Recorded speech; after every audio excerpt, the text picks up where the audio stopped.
말씀을 드리겠는데요.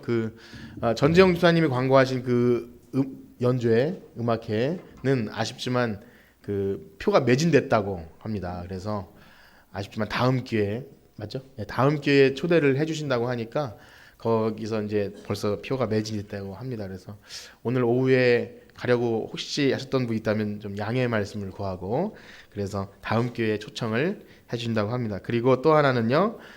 뒤에 보면 선물 박스가 있는데요. 어떤 분이 선물 주는 거냐며 가져가도 되냐고 물어보길래 빈 박스니까 가져와서 선물 채우라고 말씀을 드렸는데 뭐냐면 이번 성탄절에는요. 재롱잔치나 이런 순서보다 각 가정당 한 박스씩만 내가 좋아하는 맛있는 것이나 유용하게 쓸 것이나 이런 걸 채워 오시면 주일학교에서 아이들과 함께 이렇게 예쁘게 다시 포장해서 지역의 어르신이나 혹시 좀 외로운 아이들이나 있으면 나누려고 합니다. 그래서 잊지 않도록 혹시 지금 가서 가져오셔도 됩니다. 이렇게 가져가실 때 집에 가실 때 까먹으실까봐 이렇게 한 박스씩 가져가십니다. 아주 가볍습니다. 아무것도 안 들었거든요. 그래서 가져가셔서 무겁게 채워 오시면 그것으로 또 균등하게 나눌 테니 또 의미 있는 가장 소외되고 낮은 곳에 오신 예수님을 그렇게 한번 해보는 것 괜찮은 것 같습니다. 그리고 또 한 가지는요.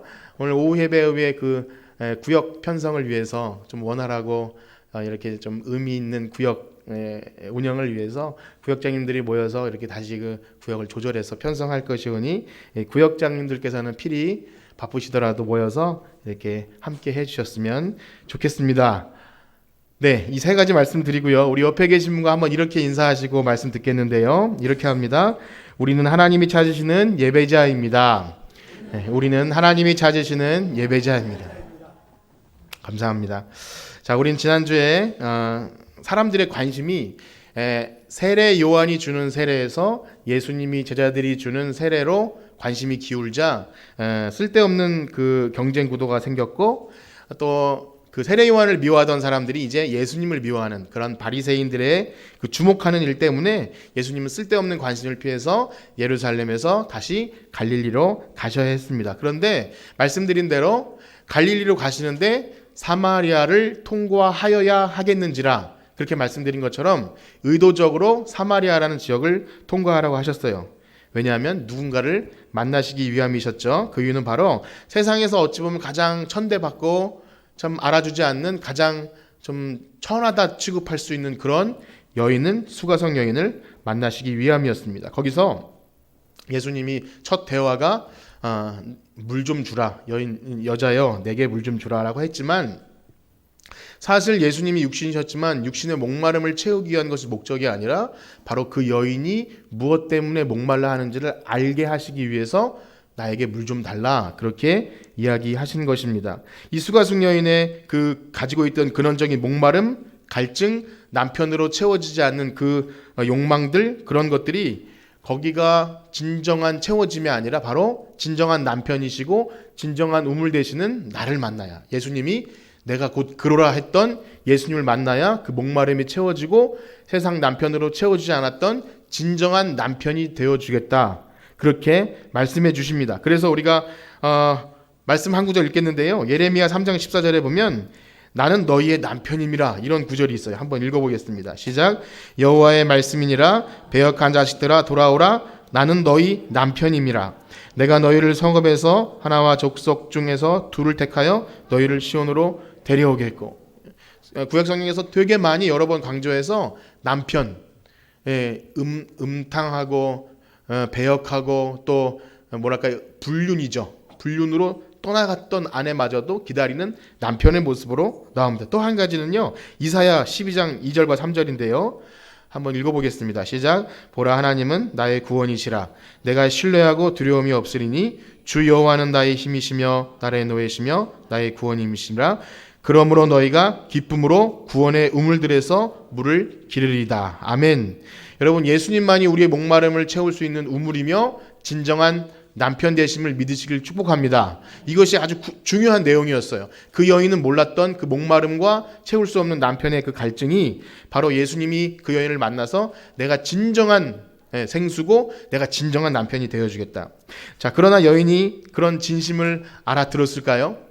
오히려 크고 위대하신 예수님이 오셔서 여자여 나를 좀 믿으라고 하지만 여자는 약간 삐딱하고 비아냥거리는 그런 투로 그런 물이 있으면 한번 줘보시고 말씀하세요. 이런 식으로 예수님에게 좀 그렇죠. 그때 더 이상 이 여인과 대화가 안 되겠다 싶은 예수님은 돌직구를 날리시는데 가서 남편을 데려와라. 살짝 기분이 언짢을 수도 있어요. 남편 데려와라. 여자는요, 자기가 남편이 이미 5이 있었으며 현재 동거하고 있는 그 남편도 자기 남편이 아님을 알았기에 이렇게 딱 잡아뗍니다. 저는 남편이 없습니다. 이것이 바로 우리의 모습이죠. 예수님께서, 하나님께서 우리에게 정말 필요한 것이 무엇인지 다가오시기 위해 물어보시지만 우리는 핑계를 대고 둘러댑니다. 우리의 죄악이 드러날까봐, 혹은 정말 나에게 원하는 것이 무엇인지 알까봐. 어떤 분이 그러시더라고요. 내가 기도를 하면 하나님이 내가 어떻게 할지 안 할까봐 기도를 안 하신다는 그런 좀 우스갯소리지만, 혹시 나에게 원하시는 것을 말씀하실까봐 그냥 핑계대고 둘러대면서 변두리를 언저리를 그렇게 하는 것처럼 여인은요, 이렇게 말을 돌리면서 전 남편이 없습니다.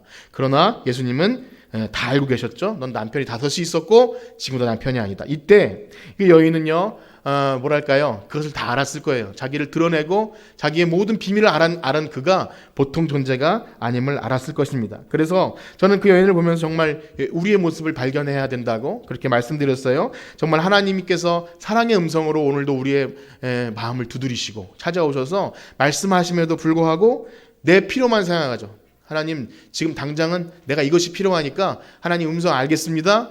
그런데 지금 내 것을 좀 채워주세요. 세상 것만 바라보는 우리의 미련한 모습. 그러나 예수님은요, 우리의 그런 모습을 다 아시고서도 십자가에 피 흘려 돌아가심으로 우리를 사랑하신 그 사랑 때문에 오늘도 우리가 여기서 이렇게 예배 드릴 수 있는 줄 믿습니다. 그럼 그 사랑을 믿으시죠? 우리가 그렇게 대단한 사람 없어요. 아마 우리에게 찾아오셔도 사마리아 여인처럼 겉돌고 다른 말하고 핑계대고 그랬을 것입니다. 자, 그런데 이러한 예수님의 사역의 움직임은요, 그저 어떠한 상황에 이끌려서, 그러니까 그냥 지나가시다가 어떤 한 여인을 보고 전도하신 것이 아니라고 말씀드린 것처럼 되게 의도적인데, 작은 틀에서 봤을 때는 그 불쌍한 여인을 만나 주시기 위함이지만 큰 틀에서 보면은 이게 굉장히 너무 의미 있는 일이에요. 뭐냐면 바로 예루살렘에서 또 유대인 니고데모를 만나고 수가성 여인을 만나는 이 장면이 예루살렘과 또 유대와 사마리아와 땅끝까지 퍼져가는 그 복음이 퍼져나가는 모습을 예수님께서 이미 하셨고, 우리가 너무나 잘 아는 사도행전 1장 8절에는 이렇게 기록이 되어 있습니다. 한번 읽어보겠는데요. 사도행전 1장 8절 시작. 오직 성령이 너희에게 임하시면 너희가 권능을 받고 예루살렘과 온 유대와 사마리아와 땅끝까지 이르러 내 증인이 되리라 하시니라. 아멘. 그렇습니다. 요한복음의 목적이 그랬어요. 예수님이 하나님의 아들 메시아이심과 그 이름을 힘입어 영생을 얻는 것, 그것이 복음이라고 그랬는데, 이 복음이 그냥 멈춰 있는 것이 아니라 예루살렘, 그리고 어찌 보면 원래 원뿔이라고 말한 유대인들에게도 전해졌어요. 니고데모죠. 그리고 여기 보면 사마리아, 그리고 나중에 보면 이방인들에게도 전해지는 이 복음의 흐름을 예수님께서 이미 걸어가고 있는 것을 보고 있습니다. 그리고 이 궁극적인 복음이 전해지는 목적 속에서 예배자를 찾으시는 거죠. 그 복음이 전해지고 사람들이 이게 진리구나, 우리는 하나님께 돌아가야 되는구나, 우리 목마름의 근원 이것이구나 발견한 사람들이 바로 예배를 드린다는 거예요. 그래서 오늘 그 예배에 관한 내용을 좀 지난주랑 약간 겹쳐서 보겠는데요. 하나님께서는 궁극적으로 복음을 전파하게 하시고 그들을 통해서 예배 받기를 원하시는 줄 믿습니다. 그래서 오늘도 이 귀한 복음이 우리에게만 머물러 있는 것이 아니라, 아까도 말씀드린 대로 이 성탄의 기쁨, 또 예배의 기쁨이 교회 안에서만 머무는 예배가 아니라 흘러 나가서 정말 그 계시록이나 에스겔에 나오는 그 성전 밑에서 나오는 그 물이 막 퍼져 나가서 온 세상을 소성케 하는 그런 이 복음의 물결이 우리 안에 있기를 축복합니다. 자, 그렇기 때문에 오늘은요, 이 사마리아 여인의 대화 속에서 참 신기하게도 여인이 끝까지 고집하면서 어찌 보면 예배를 사모하는 마음이라기보다 그 말 돌리는 말이었다고 그렇게 말씀을 드렸어요. 그러니까 대화에서 빠져나가는데 이분이 보통 분이 아니거든요. 네 남편을 데려오라. 여기서부터 말상대가 내가 이길 상대가 아니구나 해서 오히려 이상한 역질문을 하는 겁니다. 예배 장소에 관한 질문인데 예수님은 그 질문을 어찌 보면 하나님 전능하신 하나님이니까 아셨을 거예요. 그러나 이 여인이 그 질문을 할 때 이분 통해서 예배의 본질이 일어날 줄 그는 몰랐을 거예요. 그러나 하나님은 모든 것을 선으로 바꾸시는 것처럼 이 여인은 빠져나가려는 질문을 했지만 예수님은 너무나 중요한 말씀을 해주시죠. 먼저 여인의 얘기를 한번 읽어보겠습니다. 19절 20절인데요. 요한복음 4장 19절 20절입니다. 시작. 여자가 이르되 주여 내가 보니 선지자로소이다. 우리 조상들은 이 산에서 예배하였는데 당신들의 말은 예배할 곳이 예루살렘에 있다 하더이다. 여인은요 자신의 남편 다섯이 있는 사실과 지금 있는 남편도 네 남편이 아니다라는 말 너무나 두려웠고 이분이 보통 사람은 아니구나, 선지자구나. 지난주에 말씀드린 것처럼 이 선지자라는 것이 이분이 정말 메시아이구나 이걸 깨달은 것이 아니라 구약 시대부터 전해 내려오는 엘리야나 아니면 어떤 어떤 하나님이 보낸 선지자들이 앞일을 알아맞추고 놀라운 일을 했기 때문에 어떤 그 정도로 생각했던 것입니다. 뭔가 특별한 사람이 있기 때문에 더 이상 내가 숨겨도 드러날 것이겠구나. 근데 중요한 질문을 던진 게 뭐냐면 이 사마리아 사람들과 유대인들 간에 있던 오랫동안 해묵은 어떤 종교적인 논쟁을 끌어들임으로써 이제 내 문제를 피해가려고 했던 것 같아요. 내 남편, 그다음에 내 목마름 이런 걸 피해가려고 했던 것 같아요. 그것이 바로 이 예배의 장소에 관한 이야기입니다. 그런데 이 여인이 말한 이 산에서의 예배, 즉 이 산이 뭐냐면요, 우리가 구약 성경 몇 마디만 하면 다 알만한 그리심산과 에발산 들어보셨죠? 그 산을 얘기하는 거예요. 그 곳에서의 예배가 그냥 하는 말이 아니라 굉장히 나름대로 꽤 의미가 있는, 그러니까 우습게 볼 내용이 아니라는 것입니다. 그것이 바로 아브라함이 단을 쌓았던 그 동네예요.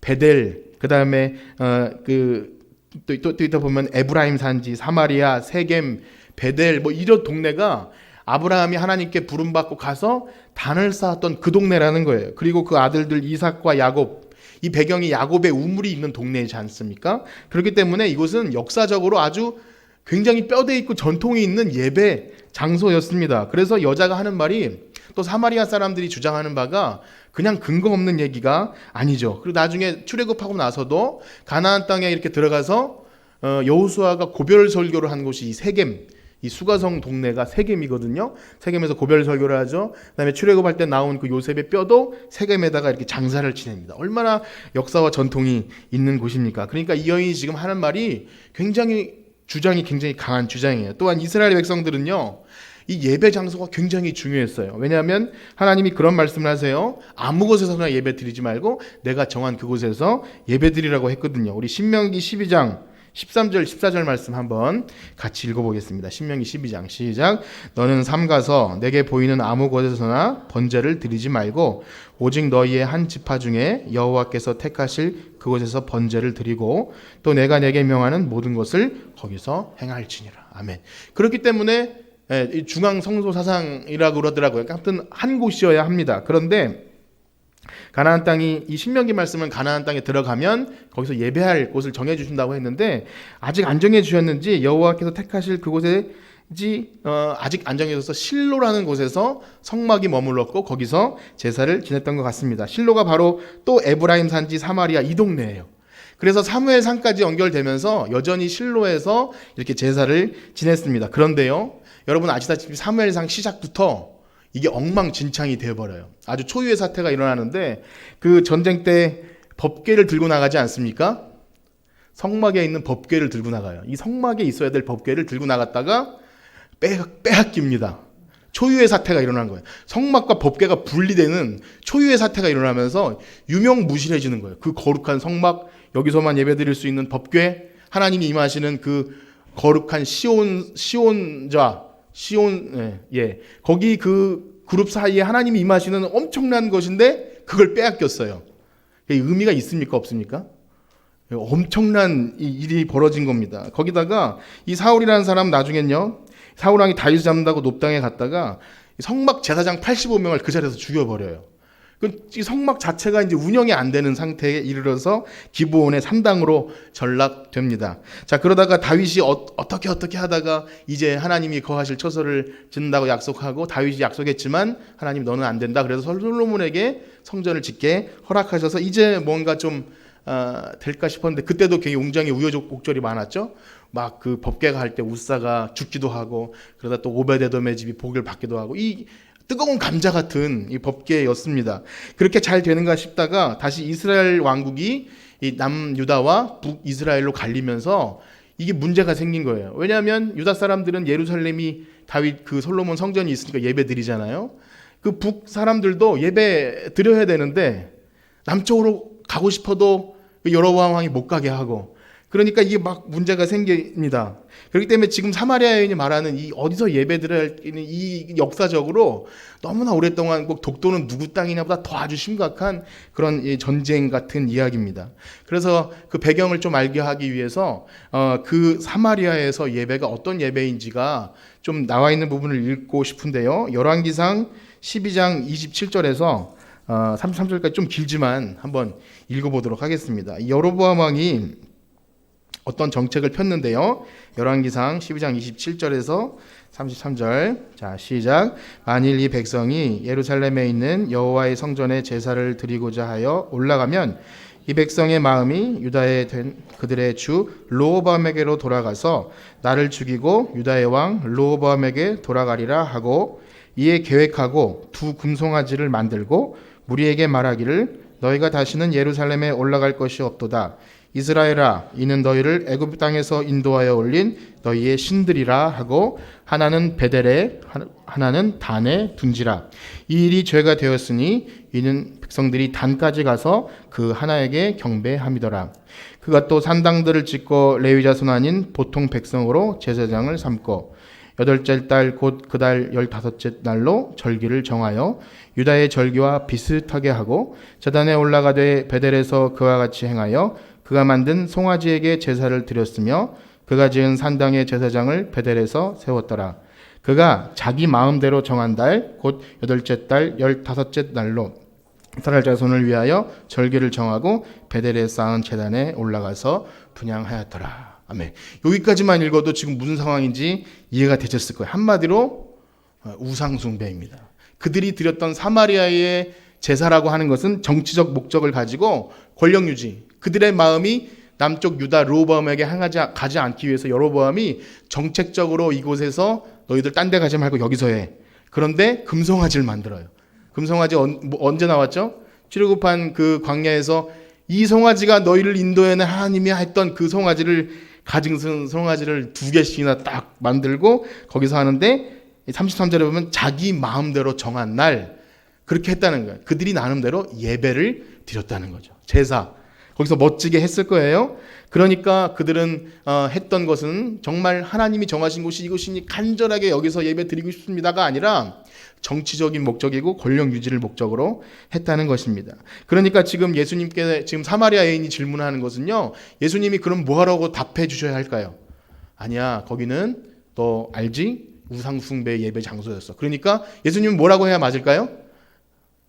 여자가 물어봤잖아. 이 산입니까? 예루살렘입니까? 하면 예수님이 뭐라고 그러죠? 예루살렘이야 라고 해야 될 것 같은데 그게 아니라는 거예요. 우리 요한복음 4장 21절 22절을 읽어보겠습니다. 요한복음으로 돌아왔습니다. 시작. 예수께서 이르시되 여자여 내 말을 믿으라. 이 산에서도 말고 예루살렘에서도 말고 너희가 아버지께 예배할 때가 이르리라. 너희는 알지 못하는 것을 예배하고 우리는 아는 것을 예배하노니 이는 구원이 유대인에게서 남이니라. 그러니까 예수님이 여인에게 질문을 의도를 완전히 뛰어넘어서 그것은 예배의 본질이 아니다. 이 산도 예루살렘도 예배의 본질이 아니라 여기 나온 것처럼 아버지께 예배해야 된다는 거죠. 그렇습니다. 예루살렘의 제사는 하나님의 그럼 합당한 것이었습니까? 그렇지 않았다는 거죠. 우리가 이미 살펴본 것처럼 예루살렘 성전에 가서 예수님이 하신 일은 거기서 예배를 드리고 제사를 하는 게 아니라 이미 더럽혀진 그 성전에 들어와 있는 장사하는 것들을 다 내쫓으세요. 말라기서에 보면 누가 이 성전문을 닫을 자가 있으면 좋겠다라고 할 정도로 이미 그 성전은 하나님이 예배드리는 장소로 정하신 곳이 아니었어요. 솔로몬 성전도 아니고 포로에서 돌아온 스룹바벨 성전도 아닌 헤롯 왕이 정치적 목적을 가지고 백성들을 잘 달래기 위해 세워놓은 그저 건물에 불과했다는 것입니다. 그러니까 예수님도 사마리아 아니고 예루살렘이야 라고 말할 필요가 없이 당연히 그것도 아니고 이것도 아니고 아버지께 예배할 때가 온다. 그러니까 무엇입니까? 하나님 아버지께 예배하는 거예요. 즉 알지도 못하는 어떤 신에게 복 달라고 간구하는 것도 아니고 누군지 알지도 못하지만 어쨌든 우리 나라 지켜달라고 기도하는 것도 아니고 정말 우리를 구원하신 창조주 하나님이 누군지 알고 여기서 말한 것처럼 우리는 아는 것을 예배한다 그래요. 정말 알지도 못하고 어떤 신이 혹시 있다면 우리를 도와주세요가 아니라 전능하신 하나님이 말씀을 통해서 율법을 통해 계시하신 그 하나님을 진정으로 알고 예배하는 우리가 되어야 할 줄 믿습니다. 거기다가 참되게 예배하는 것을 이렇게 더 설명해 주십니다. 23절과 24절입니다. 시작. 아버지께 예배하는 자들은 영과 진리로 예배할 때가 오나니 곧 이때라. 아버지께서는 자기에게 이렇게 예배하는 자들을 찾으시느니라. 하나님은 영이시니 예배하는 자가 영과 진리로 예배할지니라. 아멘. 하나님은 영이십니다. 여러분 그걸 믿으시나요?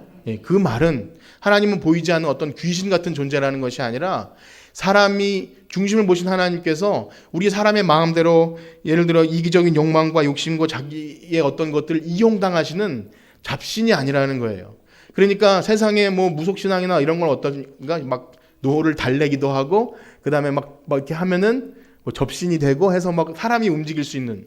그래서 세상의 종교는요 사람의 욕심에 기반한 거죠. 우상숭배에 기반한 만들어낸 신일 수밖에 없어요. 왜냐하면 그 전능하신 신이라면 사람이 눈 가림하고 아웅하는 식으로 뭐 이렇게 소원을 들어주겠습니까? 근데 하나님은 아버지시죠. 인격체이시기 때문에 결코 사람이 자기의 욕심에 따라 만홀히 여기는, 그러니까 눈 가리고 아웅하는 식으로 세상에서 대충 살면서도 여기서 잠깐 거룩한 척 한다고 예배 잘 드리네 하는 그런 분이 아니라는 겁니다. 그러니 자신의 조상에 예배드렸던 땅이라고 해서 되는 거 아니죠. 사마리아 여인이 말했던 여기 그리심산 에발산 이것이 진짜입니다 라고 말한 그런 하나님이 아니죠. 역사의 전통에 따라 드려지는 것도 아니고 여기 여로보암 왕처럼 정치적 목적으로 요즘에도 어떤 광장에 나가서 막 주여 삼창하고 기도하면서 우리가 진짜인 것처럼 막 예배를 드리는데 그게 예배인지 어떤 그 집회인지를 방불케 하는 어떤 그런 식으로 하나님이 영광 받으실 만무하죠. 그런 건 말도 안 되는 일입니다. 자신의 옳음을 주장하기 위해서 막 부르짖고 기도하는 것 누구 보라고 하는 거지 않습니까? 하나님은 절대 그런 예배를 받으시지 않죠. 어떨 땐 전쟁에 이기기 위해서 법궤를 들고 나간 그 사울처럼 하나님을 이용하는 것, 하나님을 정말 경외하는 게 아니라 법궤를 들고 나가면 이길 것 같은 느낌으로 예배했던 것, 하나님은 절대 이용당하시는 분이 아니죠. 하나님은 영이시죠. 예수님 계실 때도요 종교 지도자들이 그 예배를 통해서 사람들을 억압했어요. 그 제사를 통해서 왜 말씀드렸죠. 재물 가져오면 이거 아니야 막 탈락시켜서 여기서 사는 것만 진짜해서 그 없는 사람들에게 그걸 쥐어 짜내서 그걸 받아내려 했던 그 종교 지도자들, 예수님이 그래서 그것을 다 엎으셨던 겁니다. 자, 그러면 어떤 예배를 받기 원하시나요? 지금 읽은 것처럼 영과 진리의 예배를 받으시는 줄 믿습니다. 한번 따라해 보실까요? 영과 진리의 예배. 옛날 개혁 한글에는요 이게 그 7영과 진정이었어요. 그래서 주워 보시면 지금도 여기 영과 진리로 써 있죠. 옛날에는 신령과 진정으로였습니다. 그래서 누구든지 이 말씀을 알아요. 하나님은 영이시니 하나님께 예배하는 자는 영과 진리로, 옛날 성경에 신령과 진정으로. 그러면 이 의미가 어떻게 좀 이해가 되냐면 그 우리의 마음을 다해서 진지하게 집중해서 예배 드리는 것, 뭐 그렇게 해야 하지만 그 목적이 아니죠. 왜냐하면 예수님이 야 너네들 이제까지 진심으로 안 드렸어, 집중하고 경건하게 안 해서 예배 안 드린 거야 라고 말한 게 아닌 줄 여러분들은 아실 거예요. 이 장소 저 장소를 묻는 여인에게 그게 아니라 집중해서 예배 드려, 이 예배는 아니지 않습니까? 그렇기 때문에 지금 말하고 있는 것이 우리가 애를 쓰고 집중하고 다른 생각하지 말고 졸지 말고 예배드리라는 말은 졸지는 않으셔야 되는데 그 말은 아니라는 겁니다. 그러니까 이 시간 딴 생각하지 않고 좀 예배 분위기를 정숙하게 잘 유지하고 그렇게 해서 진정으로 경건하게 엄숙하게 예배 드려야 그것이 신령과 영과 진리의 예배냐? 그 말은 아니라는 것입니다. 그렇다면 무엇이죠? 영과 진리라는 것은요 이런 거예요. 영은 성령이죠. 성령의 역사로, 진리는요 원래 말로 하면 알레테이아라고 해가지고 실체입니다.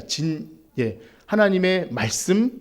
근데 그것이 뭐냐면 말씀이 육신이 되어 오신 예수님으로 말미암아 예배 드리는 줄 믿습니다. 그래서 요한복음 처음부터 말씀이 육신이 되어 오셨다고, 그 빛이신 예수님이 말씀이 육신이 되어오셨다고 그렇게 말하는 거예요. 그래서 예수님께서 내가 곧 그다. 진짜 예배할 때가 왔는데 내가 네 앞에 서 있는 그것이 이제 예배할 때가 온 것이다. 그렇게 말씀하시는 거예요. 그래서 우리의 열심과 어떤 치성 드리는 것, 잘 짜여진 프로그램과 건물과 음향과 교회가 얼마나 앞서가는지를 몰라요. 지금은 뭐 세상이 더 앞서가지만 교회는 얼마나 사람들이 정성을 들이는지 예배와 악기와 어떤 멀티미디어와 이런 것을 앞서가기 시작하면 엄청난 금액을 들여서 그런 것을 할 때 그것이 예배가 되느냐? 그것이 아니라 말씀드린 대로 성령의 역사가 있어야 하며 바로 진리의 말씀이신 예수 그리스도의 보혈의 능력을 의지하는 믿음으로 드려지는 예배가 영과 진리의 예배인 줄 믿습니다. 그래서 이것을 조금 더 설명드리려면 전상 이것을 말씀드려야 되는데 실체라고 한 그 진리가 그러면 뭐였냐? 그림자 때가 있었다는 거예요. 그것은 바로 구약 제사를 의미하는 것입니다. 그것은 뭐냐면 여러분 구약 제사는 제단을 쌓죠. 제단을 쌓고 그 위에 나를 대신하여 죽을 제물을 올립니다. 그것이 뭐 양이 될 수도 있고 어떤 것이 될 수 있는데 어쨌든 제물이 있어야 되고 그것을 대신 담당해 줘야 될 제사장이 있어야 돼요. 그 의미 속에서 스스로 누구도 나갈 수 없는 거예요. 대신해 줄 제물, 제단, 제사장이 있어야 되는 건데 스스로는 하나님께 나아갈 수가 없어요. 그러나 영과 진리로 드려지는 예배에서는요, 이것이 그림자이기 때문에 실체는 바로 예수님으로 이것이 다 완성된 줄 믿습니다. 그래서 그 예배는 그림자 모형이었다면 그 기능은 그대로 있죠. 예수님께서 단번에 이따가 읽어보겠지만 단번에 그 모든 제물과 제사장과 또 이게 성소에 들어가셔서 예수님이 다 해결해 주셨어요. 구약 제사는 1년 1차씩 들어가서 어떤 좀 이렇게 죄를 회개하고 하면 하나님과 관계가 유지되는 것 같지만 또 다음에 가서 또 해야 되고 계속 짐승은 죽어 나가야 되고 제사장도 한계가 있어서 인간 제사장은 그도 죄를 짓는 성막 안에 들어가면 죽을 수밖에 없는 그런 나약한 존재였는데 예수님이 오심으로써 이것을 완전히 해결해 주셨다는 거예요. 우리 그 부분을 한번 읽어보길 원하는데요. 또 길지만 한번 읽어보겠습니다. 히브리서 먼저는 8장 2절에서 6절입니다. 이번에 한번 교독해 보도록 하겠습니다. 제가 2절 읽고 여러분들이 3절 읽고 6절까지 있습니다. 성소와 참 장막 안에서 섬기신 이시라. 이 장막은 주께서 세우신 것이요 사람이 세운 것이 아니니라.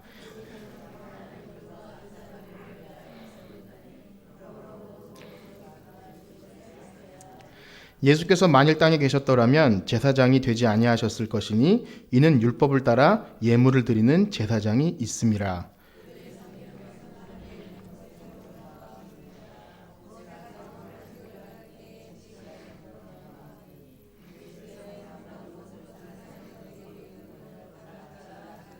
함께 읽겠습니다. 그러나 이제 그는 더 아름다운 직분을 얻으셨으니 그는 더 좋은 약속으로 세우신 더 좋은 언약의 중보자이시니라. 아멘. 조금 더 읽겠는데요. 히브리서 9장 11절과 12절입니다.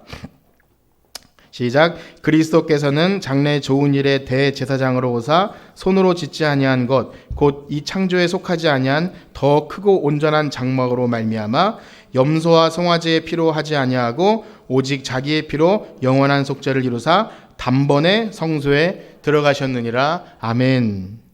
좀 더 이해가 잘 되셨는지 모르겠어요. 여기서 영과 진리라고 할 때 이제 과거의 모형과 그림자가 아니라 예수님이 오시면 단번에 그것을 해결해 주셨기에 이제 우리는 그 예수님 공로 의지해서 담대히 주님 앞에 나아갈 수 있을 줄 믿습니다. 자, 그렇게 된 우리는요, 이제 어떤 마음으로 예배를 드려야 되냐면 우리가 이제 구원에 대해서 생각할 때 이제 예수님이 우리의 죄를 온전히 단번에 해결해 주셨다고 할 때 우리가 로마서 배운 걸 잠깐 기억하면 우리가 예수님이 죽으셨지만 그 죽으심은 그냥 우리가 별개인 예수님이 죽으신 것이 아니라 우리도 그와 함께 죽은 줄 믿습니다. 그냥 죽은 것이 아니라 죽고 그의 부활하심과 함께 다시 살았다는 거죠. 그 말은 예수님과 하나가 돼서 연합되었다는 거예요. 그래서 갈라디아 2장 20절에 그렇죠. 내가 그리스도와 함께 십자가에 못 박혔나니 이제는 내가 사는 것이 아니오 내 안에 계신 그리스도께서 사신 것이라. 이제 내가 육체 가운데 사는 것은 나를 사랑하사 자기를 위하여 자기 목숨을 버리신 예수 그리스도를 믿는 믿음 안에 사는 것이라. 이 말씀이 뭐냐면 이제 예수님과 우리는 하나라는 거예요. 예수님의 죽으심이 나의 죽음이고 예수님의 부활하심이 나의 부활하심. 그렇기 때문에 이제 우리가 주님께 나아가는 자세는요, 예수님의 죽으심과 우리의 죽음이 동일되는 것입니다. 그래서 우리가 드릴 영적 예배, 그 진리의 예배는 이제 성전된 우리의 몸, 예수님이 거하시고 예수님과 하나 된 우리의 몸이 하나님께 올려드려질 때 그것이 거룩한 산 제사가 된다는 것입니다. 그래서 우리가 너무나 유명한 말씀 한번 읽어볼까요? 로마서 12장 1절과 2절인데요. 로마서 12장 1절과 2절. 시작. 그러므로 형제들아 내가 하나님의 모든 자비하심으로 너희를 권하노니 너희 몸을 하나님이 기뻐하시는 거룩한 산 제물로 드리라. 이는 너희가 드릴 영적 예배니라. 너희는 이 세대를 본받지 말고 오직 마음을 새롭게 함으로 변화를 받아 하나님의 선하시고 기뻐하시고 온전하신 뜻이 무엇인지 분별하도록 하라. 아멘. 저는 몇 가지로 적용을 하고 오늘 말씀을 마치려고 하는데요. 먼저 예수님과 여인의 대화의 흐름이 목마름에서 영생하는 생수, 그리고 남편, 그 다음에 예배로 흐르고 있습니다. 그러니까 여인의 뜬금없는 대화를 예수님이 아주 정교하게 진리의 말씀으로 이끌어 가셨는데 그 대화를 가만히 들어보면요. 하나의 중요한 흐름이 있어요. 뭐냐면요. 바로 예배는요. 영혼의 목마름, 세상의 것을 찾았던 거기서 얻을 수 없었던 그 목마름, 세상의 남편, 그런 것이 아니라 바로 하나님과 관계를 회복함을 통해서 이루어지는 그 영혼의 만족함, 그것이 예배라는 것입니다. 그러니까 하나님과의 관계가 잘못된 상태에서는 어떤 물리적인 형식적인 예배도 예배가 될 수 없다는 것이죠. 그래서 우리의 죄악된 인생이 아무리 스스로 찾고 찾아도 찾을 수 없는 것을 사마리아 여인에게 예수님이 찾아오셨듯 진리의 성령님께서 오늘 우리를 찾아오신다면 우리는 그 영적인 예배를 드리게 될 줄 믿습니다. 반대로요, 세상 사람들도 예배합니다. 세상 사람들 나름대로 예배하는데 그것이 뭐냐면 세상의 목마름과 욕망을 채우기 위해서 애쓰고 발버둥치면서 무언가를 예배해요. 그것이 우상숭배죠. 그래서 성경은 탐심은 우상숭배라고 합니다. 자기를 위한 신, 아까 여로보암처럼 자기를 위해서 자기 마음대로 또 백성이 다른 것에 마음 돌리지 않도록 하는 그런 식의 그런 것도 돈이 될 수 있고 욕망이 될 수 있고 탐심이 될 수 있는 거예요. 니고데모는 어땠습니까? 니고데모는 자기의 선행, 율법 지킴, 재산, 세상의 명예가 자기 우상이 되어서 그것만 있으면 구원받을 줄 알았죠. 사마리아 여인은 어땠습니까? 남편만 있으면, 이 우물만 해결되면 나는 부족함이 없어라고 생각했지만 예수님 나타나셔서 말씀하셨죠. 그런 것으로는 잠깐 축일 뿐이지 영원히 목마르지 않는 생물은 없다.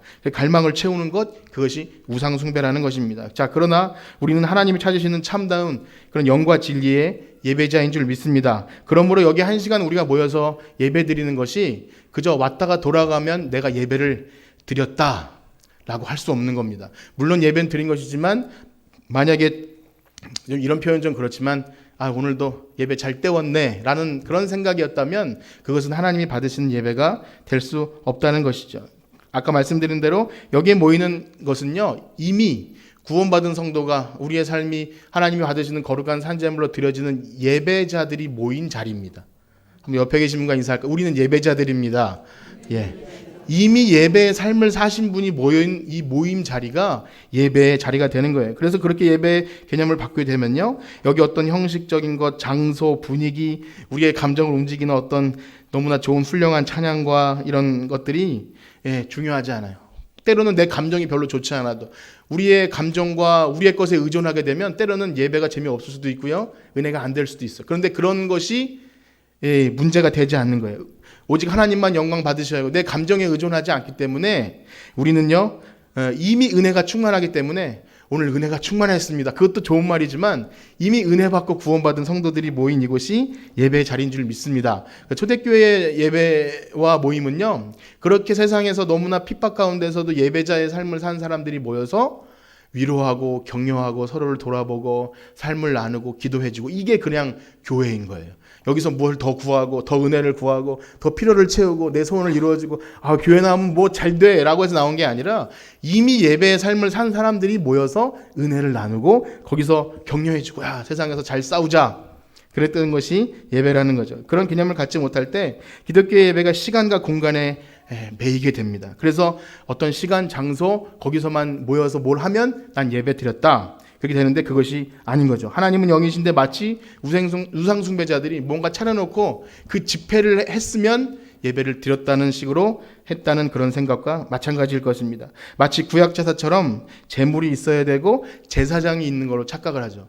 어찌 보면 카톨릭은 조금 거기에 머물러 있습니다. 그래서 성가와 예복과 형상과 그림과 이런 것이 인위적인 어떤 거룩함을 만드는, 인위적인 엄숙함으로 사람들의 마음을 이렇게 뭔가 있는 것처럼 보이게 합니다. 그러면 꼭 그 앞에 나온 그 사람이 신부나 이런 사람들이 꼭 제사장인 것 같고, 다른 사람들은 제단을. 그래서 카톨릭의 예배는 미사라 그러죠.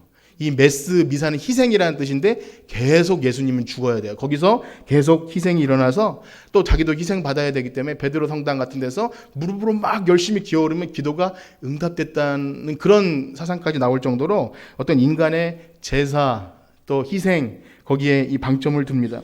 근데 개신교도 별반 다르지 않습니다. 개혁자 칼빈 선생님은요, 이 개혁교회는 그저 네모 반듯한 방이면 예배에 충분하다라고 했음에도 불구하고 오늘날 돈만 좀 있으면 어찌 보면 예루살렘 성전을 방불케 하는 멋진 돔 같은 그런 예배 구조, 예배당과 엄청난 규모의 성가대와 수십억의 파이프 오르간과 또 오케스트라와 이 영상을 보면서 뭐라고 말합니까? 하나님이 영광 받으시겠다고, 하나님께 영광의 박수를 돌린다고 하는 것이 어찌 보면 개신교에서 남아있는 어떤 그런 제의적인 그런 것일 수 있다는 생각이 듭니다. 물론 다 비판하자고 하는 것이 아니라 우리의 예배가 정말 하나님이 계신 영과 진리의 예배라면 그런 상황과 장소와 우리 눈에 보여지는 그런 것들이 우리의 마음을 좌지우지하지 못한다는 거예요. 어떤 곳은 실제로 막 그 성막처럼 보이기 위해서 촛불도 갖다 놓고 성경책도 이렇게 큰 걸 펴놓고 뭔가 여기 오면 거룩한. 옛날에는요, 이 강대상에 아무나 못 올라와서 애들이 올라가면 큰일 났어요. 그리고 이제 교회 안에 어떤 것들이 성물이라 그래서 정말 그렇게 했는데, 물론 거룩합니다. 교회 헌금으로 사오는 비품들은 소중히 여겨야 되는데, 근데 그것만 거룩한 게 아니라 모든 것이 거룩해요. 하나님이 지으신 모든 것은 선하고 거룩합니다. 여러분의 목사님만 거룩한 게 아니라 여러분이 가진 직업도 다 거룩해요. 그게 개혁주의 정신입니다. 모든 직업과 모든 여러분들이 손대는 것과 만나는 모든 것이 여러분이 예배 장소인 성전이기 때문에 어느 곳에서나 예배하는 여러분들인 줄 믿습니다. 여기서만 어떤 거룩한 일이 일어나는 게 아니라 여러분이 사는 어떤 구석에서도 거기는 거룩한 곳이고 예배의 장소인 줄 믿습니다. 자, 그런가 하면 개혁된 교회에서도요, 이 구약의 어떤 것들이 그대로 남아 있는 것이 부분 있어요. 여러 가지가 있지만 아까 말씀드린 대로 구약 제사에는 절대 빈손으로 나가면 안 됩니다. 그래서 성경에서 여러 번 빈손으로 나오지 말지니라 이런 말씀이 있어서 당연히 나올 수 없죠. 제물이 있어야 되고 제사장이 있어야 되니까 절대 빈손으로 나올 수 없는 거예요. 근데 오늘날 그걸 가지고 이렇게 인용을 잘못해서 빈손으로 나오지 않게 해주십시오. 빈손으로 나오면 부끄러운 양 그렇게 말을 하면 그것이 헌금으로 연결되어서 우리가 내 빈손으로 나와서 너무 부끄러워. 이제는 여러분 빈손으로 나와야 합니다. 그것이 바로 오늘날 예배의 의미예요. 왜냐하면요, 이제는 모든 것을 예수님이 해결해 주셨기 때문에 오히려 시편 51편 17절에 보면 하나님께서 원하시는 제사는 상한 심령이라. 그래서 상하고 통해하는 심령을 가지고 비운 마음으로 나올 때 하나님은 그것을 기뻐하신대요. 예수님도요, 부자들이 내는 많은 헌금보다 과부의 두렵돈을 가장 많이 드렸다고 하신 것처럼 우리가 무엇을 드림으로, 우리가 무엇을 함으로써 하나님이 영광 받으시는 것이 아니라 오로지 예수님의 보혈의 능력만 힘입어 나올 때 하나님이 기뻐 받으시는 영과 진리의 예배가 될 줄 믿습니다. 자, 그런가 하면요, 끝날 듯이 준비한 게 있어서요. 아니면 다음 주에 또 해야 되거든요. 현대인들에게 예배는요, 아까 말씀드린 것은 약간 보수적이라면 오히려 더 나가서 이 예배가 이제 그런 형식과 이런 거 다 필요 없고 우리의 마음이 뭔가 뭉클해지고 쓰러지고 혹은 뭔가 내 감정을 만져주시고 그 다음에 뭔가 유익한 일이 있으면 예배가 좋다라고 말할 수 있는데 그것도 굉장히 위험한 거죠. 그래서 그런 트렌드에 맞춰서 교회나 목사님들이 거기에 맞춰서 하지만 그것도 마찬가지로 여로보암이 했던 달래는 우상 숭배와도 같은 예배가 될 수 있다는 겁니다. 그래서 자기를 위하여 자기 마음대로, 그래서 뭔가 불편하면 안 돼요. 그래서 분위기도 좋아야 되죠. 영상도 잘해야 되고, 그래서 예배를 잘 시스템화하고 디렉트합니다. 이렇게 잘 짭니다. 그래서 제가 어떤 친구 목사님 얘기를 들어보면 한 초 단위로, 몇 초 단위로 그 큐라 그러죠. 이게 제대로 짜여져서 드려지면 잘못되면 큰일 난다고 합니다. 예배가 몇 초 단위로 방송하듯이 그게 잘 짜여져야 돼요. 그러면 성공한 거예요. 그런데 잘해야 되죠. 그러나 거기에 목매다 보면 예배 기쁨이나 이런 거 아무것도 없이 오늘은 성공했다 이렇게 볼 수 있는 것, 그것도 오로지 또 사람에 맞춰져 있는 예배라는 것입니다. 또 한 가지는 영과 진리로 드려지는 예배자는요, 방금 예수님께서 사마리아 여인을 찾아오셔서 니고데모도 찾아가시고 사마리아도 찾은 것처럼 나만 복음을 갖고 있는 것이 아니라 이것을 가지고 나가는 것입니다. 그것이 예배자죠. 그렇기 때문에 초대교회 너무나 아름다웠던 예배 공동체이지만 예루살렘에만 머물러 있는 초대교회가 하나님께서 확 흩어버리셨어요. 그래서 흩어지면서 예루살렘과 온 유대와 사마리아와 빌립 집사님이 사마리아로 가죠. 사마리아로 가서 또 온 땅으로 가서 이 복음이 전해질 때 거기서 예배자가 나온 줄 믿습니다. 그렇기 때문에 우리가 정말 예배자라면 나만 오늘 은혜 받고 돌아가는 것이 아니라 내 친구, 내 가족, 우리 부모님, 친척, 또 만나는 사람에게 이 복음을 전해서 그도 예배자로 만드는 것, 예배인 줄 믿습니다. 진짜 마지막은요, 우리 히브리서 13장 16절 한번 읽고 마칠 텐데요. 히브리서 13장 16절입니다. 시작. 오직 선을 행함과 서로 나누어 주기를 잊지 말라. 하나님은 이 같은 제사를 기뻐하시느니라. 서두에 광고 드린 대로 이번 성탄절은 우리끼리 기뻐하는 재롱잔치를 생략하고 집에 맛있는 것, 귀한 것 있으면 교회로 가져와서 잘 나눠서 교회 다니든 안 다니든 우리가 알든 모르든 좀 어려운 분이 있으면 나누려고 합니다. 그것이 하나님이 기뻐하는 선을 행함과 서로 나누어주는 제사인 줄 믿습니다. 그렇게 우리가 우리의 삶이 예배로 드려질 때 우리가 꼭 이곳에 나와서, 이것은 중요하죠. 주일 성수는 매일 중요하고 예배 시간 지키고 안 졸고 진정으로 드리는 건 너무 중요하지만 이것이 여기에 그치는 것이 아니라 우리의 삶의 구석구석에서 영과 진리로 예배 드리는 그러한 하나님이 찾으시는 예배자 되길 간절히 축복합니다. 우리 이 찬양 드리고 마치겠습니다. 예배합니다. 찬양합니다. 완전하신 나의 주 함께 찬양하고 기도하고 마치겠습니다.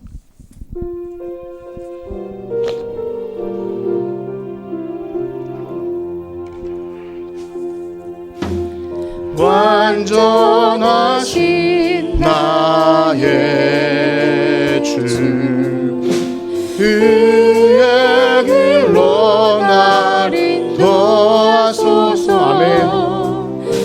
행하신 모든 일 주님의 영광 다 경배합니다. 아멘. 예배합니다. 예배합니다. 찬양한 주님만 날 다스리소서. 주님만 날 다스리소서. 예배합니다. 예배합니다. 찬양합니다. 주님 홀로 완전하신 나의 주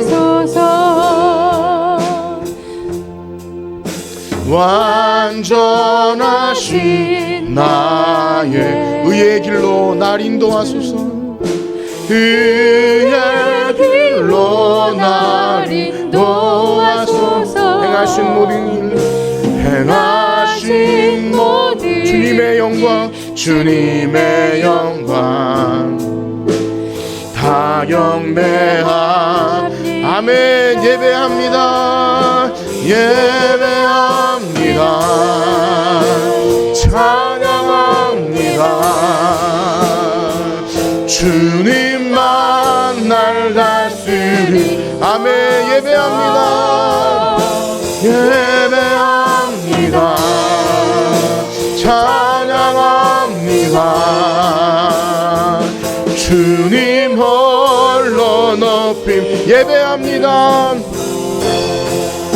예배합니다. 찬양합니다. 찬양합니다. 주님만 날 다스리소서. 주님만 날 다스리. 아멘. 예배합니다. 예배합니다. 찬양합니다. 주님 홀로 높임 받으소서. 아멘. 우리 들으신 말씀 가지고 기도할 때 하나님, 우리가 영과 진리에 하나님 찾으시는 예배자 되게 하여 주시옵소서. 이 한 시간만 집중하는 건 너무 중요하지만 우리의 삶이 하나님께 드려지는 거룩한 산제사로 나누는 제사와 또 복음 전하는 제사와 예배와 또 우리의 삶이 하나님께 온전히 하나 되었다는 그 실제 영과 진리의 예배로 드릴 수 있는 예배자 될 수 있도록 도와주시옵소서. 우리 주의 이름 세번 부르짖고 기도합니다. 주여, 주여, 주여. 하나님이 찾으시는 예배자 바로 내가 되게 하여 주시옵소서. 세상의 헛된 우상 벗어버리고 내 소원을 들어주기 위한 제사가 아니라 하나님 홀로 영광 받으시며 주님만 영광 받으시는 예배가 되게 하여 주시옵소서.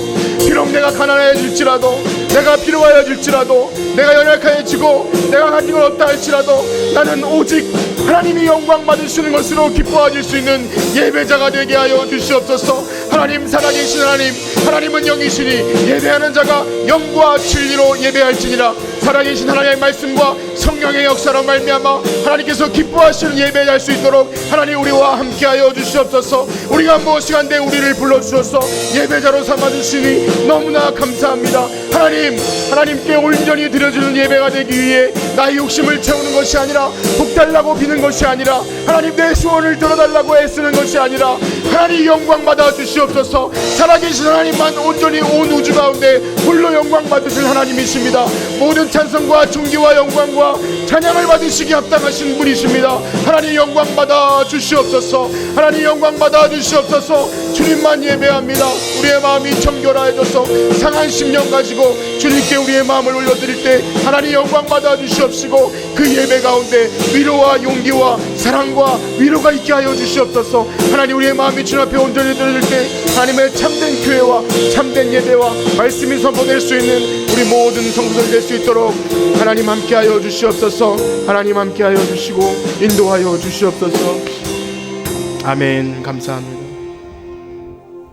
이제는 우리 주 예수 그리스도의 은혜와 하나님의 무한하신 사랑하심과 성령님의 교통하심이 오늘 부름받은 예배자로 영과 진리의 예배들을 드리기를 원하는 성천교회 성도들 머리 위에 이제로부터 영원토록 함께 있을지어다.